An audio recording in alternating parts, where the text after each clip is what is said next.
Okay, audience.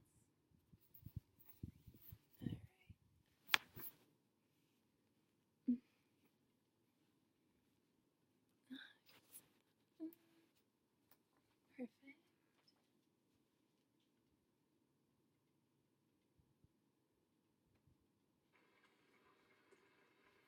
Never come soft rains and the smell of the ground and swallows circling with their shimmering sound, and frogs in the pool singing at night, and wild plum trees in tremulous white.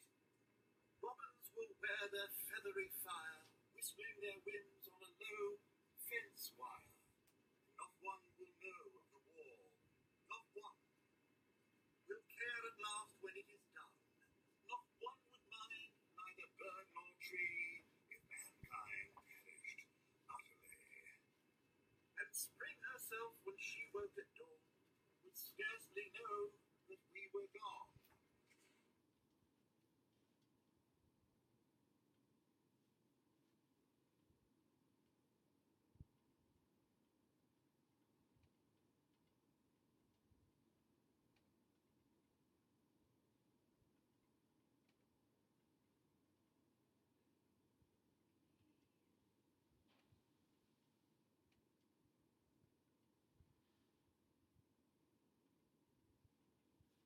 All right.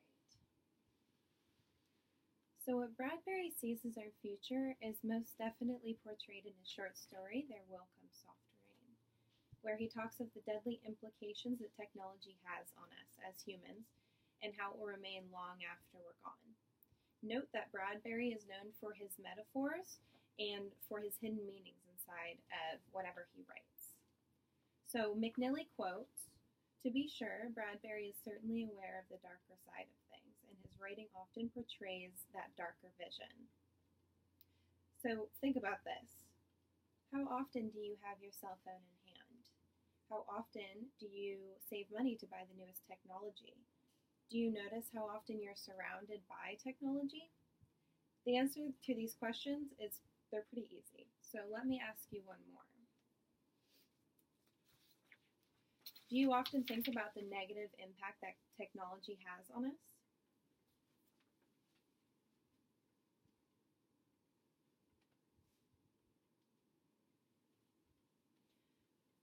So in There Will Come Soft Rain, Bradbury implies that mankind's desire to control nature will be its undoing. Today, I will be talking about the short story written by Bradbury, and we'll be taking a closer look at the possible negative impact of our times thriving in technological advancement. Bradbury's story is about a family that has died in the wake of an atomic bomb. The flash caused their bodies to become burned into shadows on the side of the house. Now their futuristic home, it runs on its own, keeping up with daily tasks such as making food, reading books, waking them up, cleaning, etc. The idea of the story is not just what's on the surface, but what lies below, and it's a tale of warning and definitely a tale of premonition.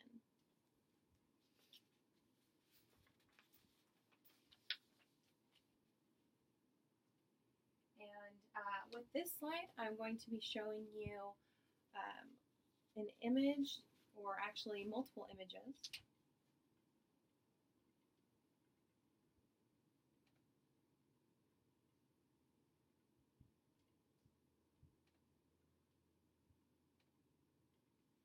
Okay, so what these images are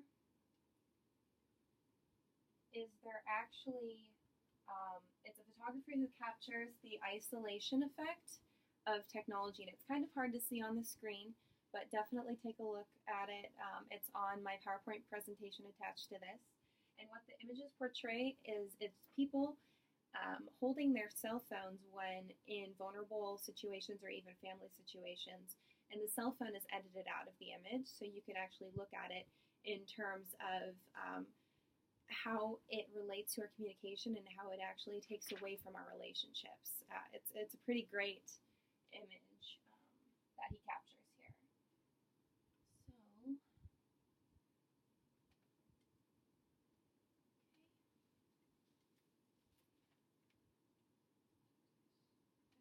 So, So my first main point is, what does technology take away from us in terms of relationships? So let's think back to the last time any of us have gone out to eat. Did you check your phone? Was communication with those at the table limited because of the pull of technology and how often you wanted to be checking your phone?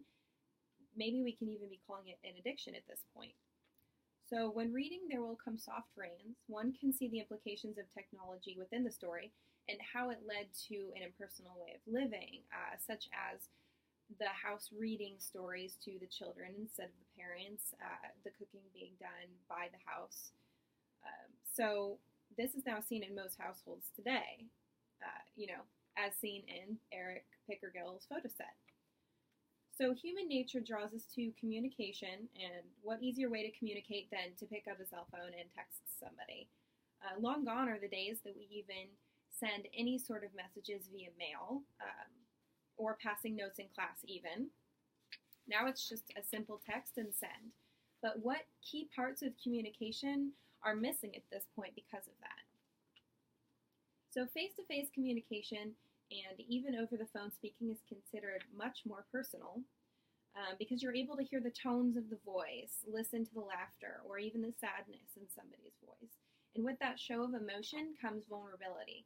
But with texting somebody, you lack that, and that means that you're lacking vulnerability in your relationship. And what that does is it seems to be causing a kind of wall in relationships where it's harder and harder to show any kind of vulnerability because we've been able to get away from it with technology.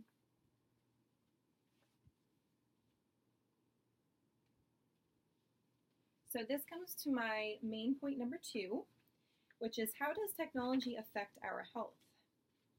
So with new technology comes new science and new health discoveries. That's a given. Although the new possibilities of new cures and longer lives all seems positive, the negative implications in our lives is rarely thought of. So let's think about it. Are we meant to live longer lives? Is it right to make the human form indestructible by virus and disease? And where do we stop? And what crosses the line? So what health concerns do we not know about yet? Think about how often you have your cell phone in your pocket, how loud your headphones are playing their music, how often are you glued to the television, maybe even really closely to the television. These things could lead to health risks, and yet we find ourselves ignoring these facts because as of today, we don't need to worry about it. In There Will Come Soft Rains, it has a very vivid scene to imagine. One of the whole family, and they become charter mains on the side of a home. So I'm citing Ray Bradbury here in There Will Come Soft Rains. It's actually a quote in which he was talking about the book itself. Bradbury plays upon people's fear of death. He imagines the world without humans, telling readers that they have been reduced to shadow outlines on the buildings. For those who have seen photographs of the atomic destruction that ended World War II, they are vivid and horrifying images. An ominous realization this brings about is the fact that even without people, the world will continue.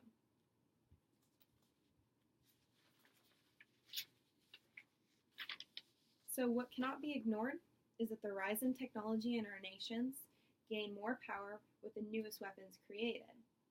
So whoever has the biggest stick wins at this point. And with that, we're constantly grasping for new ideas and how to wipe out entire areas. So with voice command or even a touch of a finger, we could take down entire nations.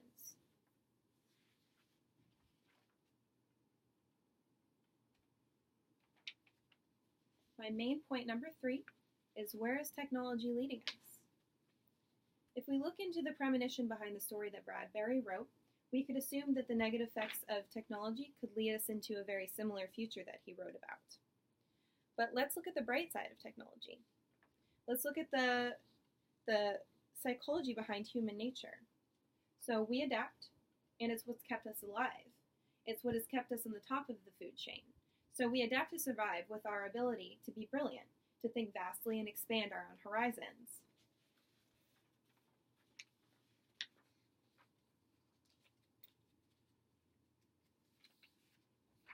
We may very well be adapting to technology and evolving to allow its place in our lives. So what we always need to keep in mind is that technology cannot cause us to forget how to be self-reliant. Keep in mind that we should always know how to live without the use of technology, because one day we might need those skills to survive.